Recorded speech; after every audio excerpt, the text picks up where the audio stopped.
Talofa lava, this is Pacific Waves from RNZ Pacific. I'm Susana Suzuki. Coming up. This is extremely sad day, sad news for us. Pacific leaders pay tribute to Kingi Tuheitia.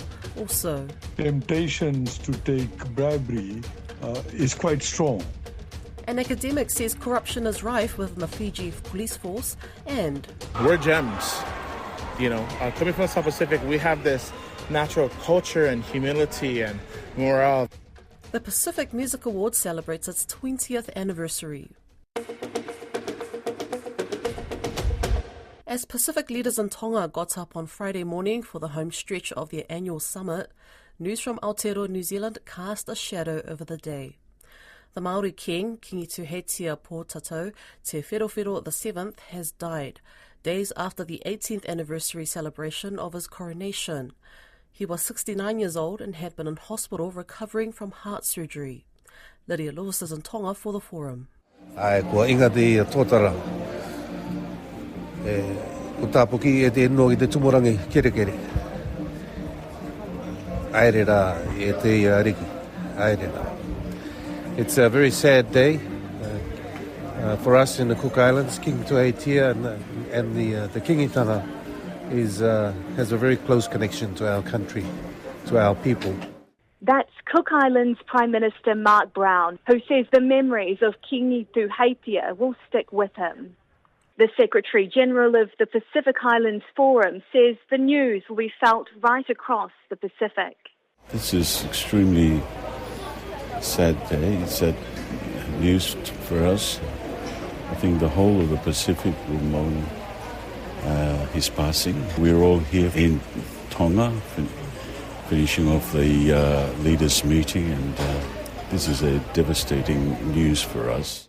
Tonga's Prime Minister Huakawa Meiliku Siosi Sovaleni says Tonga's King, Tupou VI, is currently in New Zealand. And the relationship between Aotearoa and Tonga is strong because of the bonds forged by the two royal families. I'm sure that the people of Tonga feel the loss of this great leader of the Pacific. And our thoughts and prayers are with New Zealand. Waikato Tainui will be planning the tangihanga. RNZ's Tumu Māori Shannon Honui Thompson remembers the funeral of his mother. He became king at his mother's funeral. That's the process. So the King's office has said that he will be going to Tūranga Waiwai Marae. He'll lie in state for 5 days. And then he will also be taken up to the top of their ancestral mountain, or maunga taupiri, and will lie with his mum and all his tupuna up there. So that's the plan so far. I remember, because I was at that funeral for Dame Te Atai Rangikahu, his mum, thousands and thousands of people lined the Waikato River, the Awa, and she was actually taken along to Taupiri in a waka for the first time. So that was those kind of images I'll never forget. So I imagine something similar will be held for him. The Papua New Guinea Parliament is set to resume on Tuesday next week, and again for the opposition, it's a chance to try and unseat the James Marape administration. Efforts to bring a vote of no confidence have dominated PNG politics this year, and as far as the opposition is concerned, will continue next week. In the previous two sessions, the opposition has been easily outmanoeuvred by the government side, and each time appeared to not have the numbers anyway. This week, Mr Marape says he again has no concerns about the likely vote. Don Wiseman asked our PNG correspondent, Scott Whitey, how the opposition campaign is shaping up. Well, the Prime Minister has stated and restated that he's confident that he has the numbers. From an outsider's perspective, it appears that he has the numbers, the core team members in the government. The most notable movement in the last month has been of Chris Iveta, the Gulf governor, who's moved over to the other side now. Chris Iveta is a former deputy prime minister. He has that level of experience going to the other side. He's acted in the prime minister's position several times in previous governments. Whether he'll be able to muster the numbers and get them together is something that remains to be seen. The opposition leader previously, when I spoke to him, said that the Prime Minister's post was open to the person who the opposition saw fit, and that they were discussing the makeup of the alternative government, and the Prime Minister's post is still up for grabs for anyone who can, one, muster the numbers, and two, that the opposition deems fit to lead the opposition onto the floor of Parliament for the vote of no confidence. Well, yes, the only criteria in the end is going to be numbers, isn't it? Yes, I mean, it's going to be numbers. It's going to also depend a lot on whether the Prime Minister, alternate Prime Minister, has the charisma and the money to bring its members to the floor and then convince other members to join. Who are the likely candidates? I've asked that question. I've asked that question to the opposition leader, Douglas Tomoriesa. He hasn't given me a straight answer. Obviously, he's not going to be the one putting his hand up to be Prime Minister. One, the MP that was looking to be PM has been Rainbow Paita. Now that Chris Iveta's moved over, there are discussions around whether he could be the one who's going to put his hand up as the most senior person on the other side for the PM's post. A Pacific academic says corruption is rife within the Fiji police force because they're underpaid and young policemen are being tempted to compromise their morals. It comes as 28 Fijian police officers were charged with drug-related offences involving unlawful possession of illicit drugs. Alicia Foon spoke with the University of the South Pacific Governance and Social Studies professor Vijay Naidu. It has to do with the fact that the police are not very well paid. Temptations to take bribery is quite strong.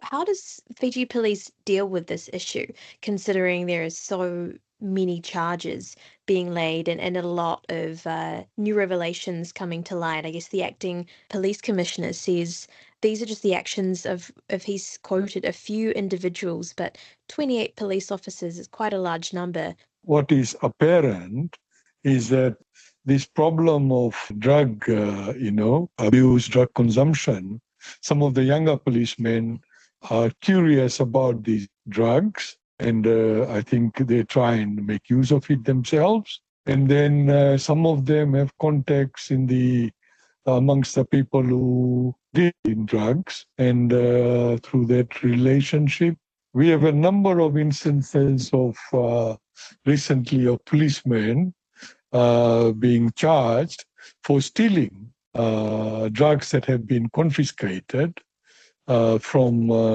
people who have imported the drug or are manufacturing it here. So that's happened over the last 2-3 years. And now you got 28 of them incriminated, charged. So I think it's just an escalation of the number of police who are involved. And I think further investigations will find some more police involved in this activity. What impact does this have on the public's view of Fiji police? The public don't have much trust or confidence in the police, and this emanates from the part that the police has played in all the coups that we have had, and their relative inefficiency in apprehending those who break the law. And also, the people who get arrested often are set free because police prosecutors don't present the evidence properly, or the evidence gathered is not compiled in an adequate way to satisfy the courts. And there's a lot of petty crimes that happen in the country.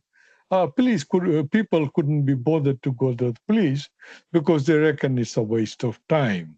So the confidence in the police force is relatively low. And of course, these kinds of events actually lead to further mistrust and distrust of the police. Part of the problem, if I may say so, is that unlike Australia and New Zealand, we don't have an independent commission agency to investigate the police misdemeanors in Fiji. And so these internal investigations about police deviant behavior and crimes, including police brutality, is not regarded as being impartial, and they are seen as often covering up for, colleagues. So this is a big problem in terms of investigating the police.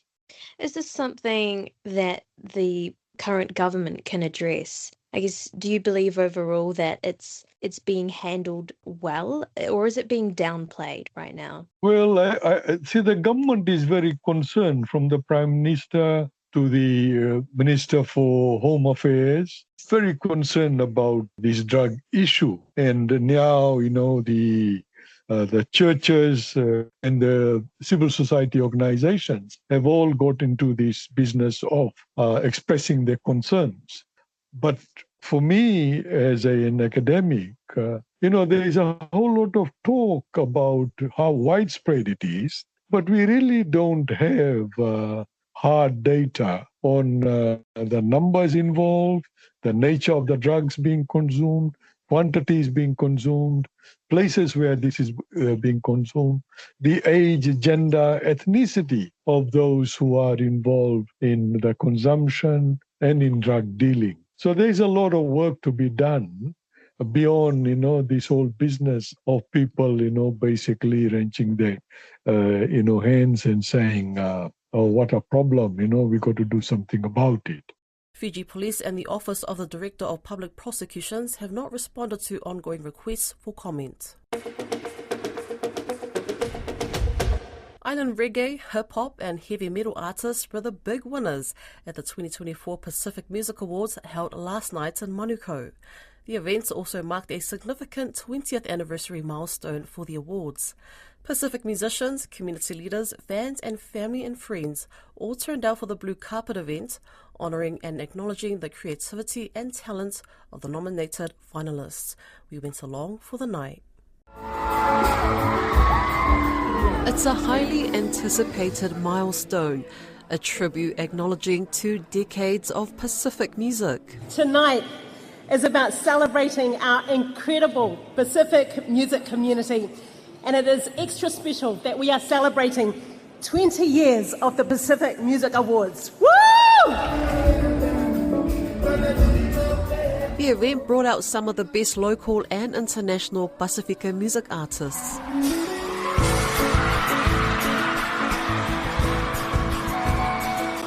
The awards were created after the New Zealand Music Awards dropped the category for Best Pacific Album in 2004. Co-founder Petrina Tongi-Saena recalls its humble debut. A group got together to have some conversations, and then there was a discussion with Pacifica Festival that potentially they could host us.